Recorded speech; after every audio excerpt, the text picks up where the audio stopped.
The other book that I finished reading is The Serpent and the Wings of the Night. What an incredible title.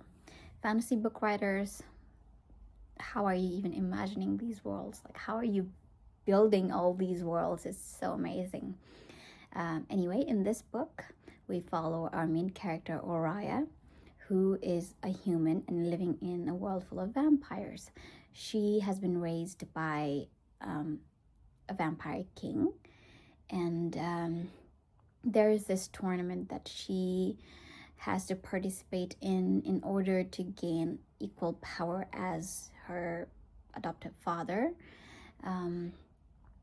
If you win this tournament, you get granted a wish by the goddess of the vampires. So she wants to gain that power to be able to find her family, human family.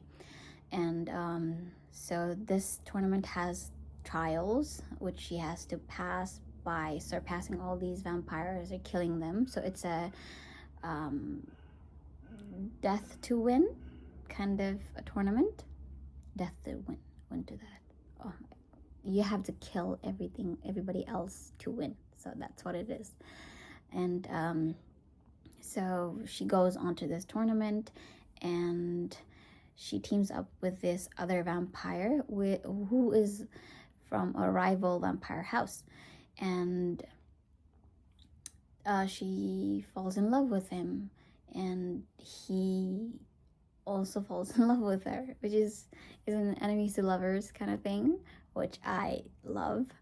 And so then they team up and then fight against others, and also like participate in these trials. And so it's not a standalone book. It has got sequels, but again, I don't think I'm gonna read the sequels. I give this book 3 stars, only because there were some scenes that I really had to skip because it was kind of boring to me. But all in all, it was an interesting read. I loved the world, but then I did not like the tournament. I could not imagine the fights. Like, I could not imagine, like, I didn't have these visions in my head of their trials. I couldn't bring up those images in my head, and so I gave it three stars. And all in all, it was interesting. If you like enemies to lovers, if you like fantasy worlds, if you like vampires and humans, then you will like this book. It was and again, towards the end of the book, they do not get together. It's like enemies to lovers to enemies, which is an interesting trope. And then that is that, and that's all. Maybe I don't know what book I'm gonna read next. It might be fantasy, it might not be fantasy, but since I am into fantasy right now, I might read another fantasy book. We will see. See you in another video.